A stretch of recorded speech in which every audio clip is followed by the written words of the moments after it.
"We are giving all $150 billion to your brother," my father says, exactly as if he is announcing the local weather. Then he looks straight across the polished mahogany table directly at me. "Now leave. You are fired." My mother smiles. My older brother, Preston, adjusts his diamond cufflinks. I can hear the air conditioning vent humming softly above us in the corporate boardroom as I ask the one question that absolutely nobody in this room expected. "So, you sold the AI software firm without my patents?" My mother gives a little, condescending laugh. "We sold our business, son." Across the massive table, the buyer stops writing. He slowly stands up, closes the thick leather folder in front of him, and looks directly at my father. Actually, that is the exact moment I realized my family had not just betrayed me. They had miscalculated absolutely everything. Thank you for watching this video.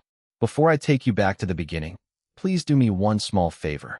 Take a second to like and subscribe, and tell me in the comments where you are watching from and what time it is where you are. It helps more than you know. My name is Gideon. I am 35 years old. I was the invisible ghost in the machine of my own family. For my entire life, I served as the quiet, unquestioning architect of their golden empire, building the foundation while they stood on the balcony to accept the applause. Apex AI Solutions was not always a glittering tech behemoth located in downtown Denver. 8 years ago, it was nothing more than a failing tech startup, bleeding money, and desperately grasping for a miracle. I was 27 years old at the time. I was the miracle they needed, though they would never admit it aloud. I spent 2 entire winters locked inside a freezing, unheated garage in the suburbs, typing lines of complex code until my fingers were completely numb. I was fueled by cheap coffee and the desperate desire to make my father, Warren, proud of me for once. My father was a ruthless man. He measured a person's worth entirely by the numbers they could put into his bank account. My mother, Estelle, was the master manipulator of the family facade. She painted our family portrait for the public, ensuring that every brushstroke highlighted my older brother. Preston was the golden child. He was handsome, charismatic, and utterly devoid of any actual technical talent. When I finally cracked the core neural algorithm, the artificial intelligence system that could predict market fluctuations with terrifying accuracy, I thought my moment had arrived. I was absolutely exhausted. I brought the prototype to the kitchen table and showed my family. Preston immediately packed my laptop into his leather briefcase. He flew to a major tech conference in Silicon Valley the very next morning. I watched the live stream from my tiny desk. I watched Preston stand under the bright stage lights, accepting a standing ovation from industry leaders for a brilliant system he did not even understand. My heart completely sank. My mother walked into the room and placed a perfectly manicured hand on my shoulder. "Preston needs the spotlight, sweetheart," she whispered sweetly. "You have always been our quiet genius." That was the moment the mask slipped for the first time. I realized I was not a son to them. I was merely an engine. I was the machinery that powered Preston's royal carriage. I did not scream. I did not argue. I remained utterly icy and silent. The very next day, I took a meeting with an old college friend who worked in intellectual property.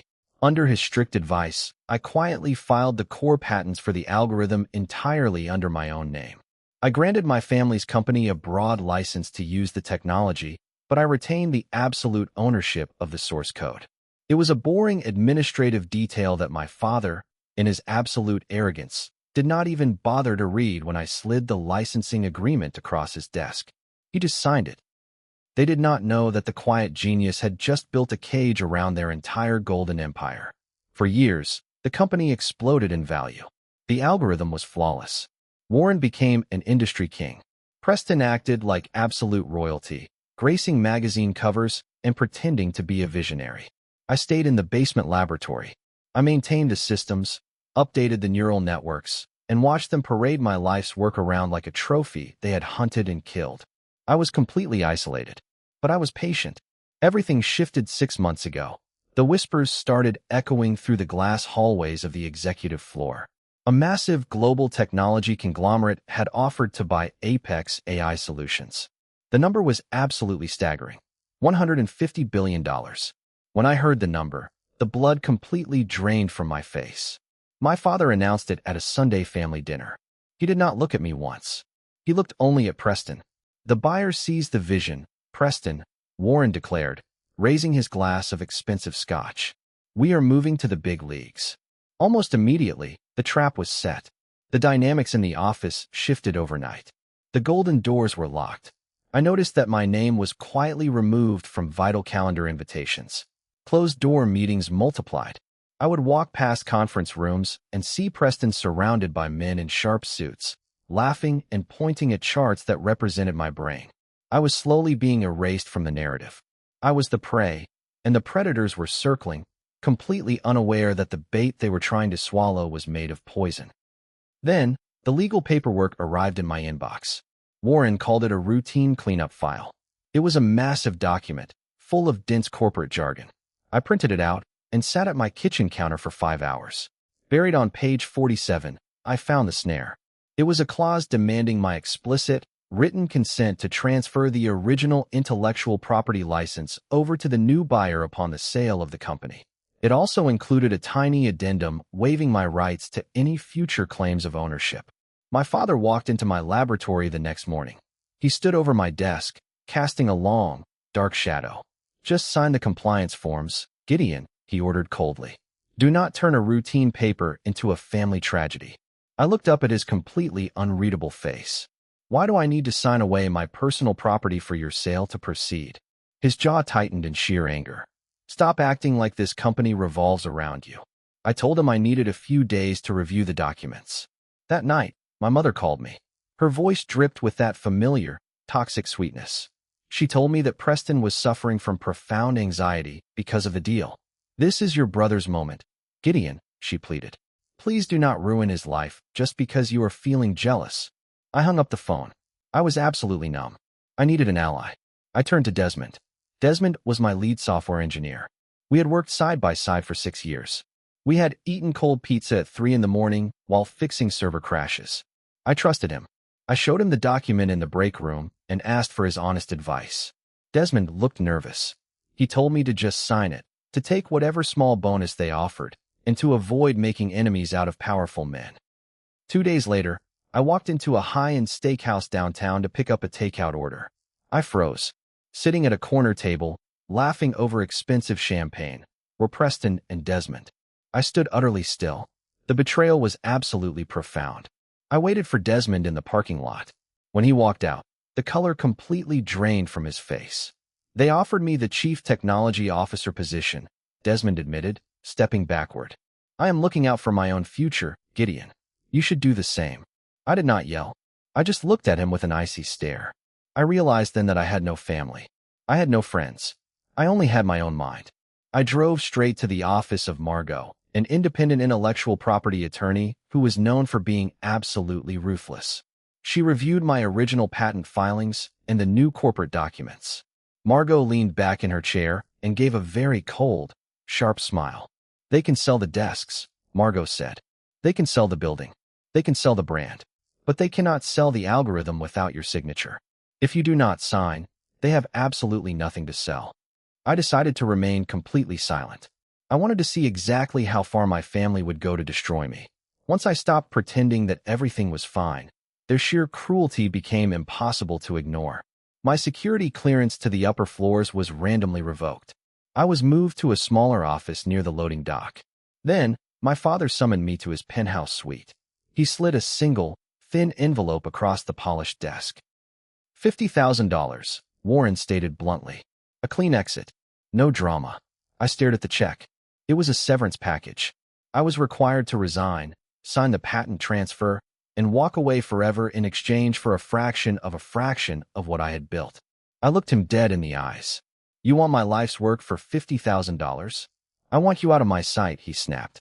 I left the envelope on his desk and walked out. That was the exact moment my mother's whisper campaign began. She floated through the corporate departments, painting a tragic illusion. She told the executives that I was suffering from a profound mental breakdown. She claimed I was entirely delusional and could no longer handle the pressure of the tech industry.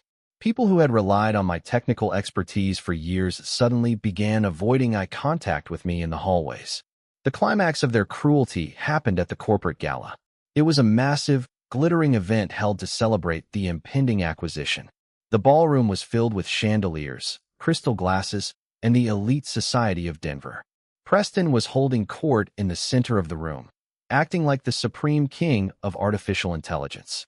I stood quietly near the back. Preston saw me.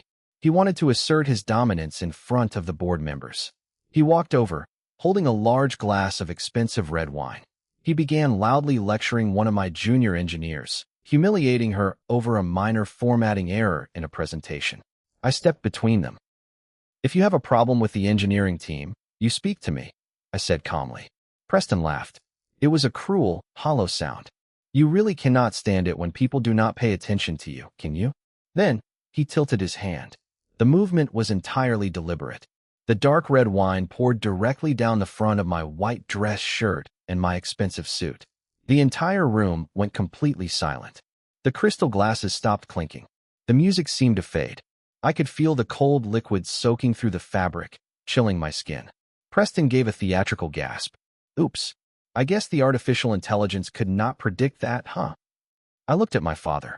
He was staring at the floor, absolutely refusing to intervene. I looked at my mother. She leaned close to my ear. "Please do not make a scene and embarrass this family," she whispered. The facade completely crumbled. The last remaining thread of my loyalty snapped. I remained utterly cold. I turned around, walked to the restroom, and looked at my stained reflection in the mirror.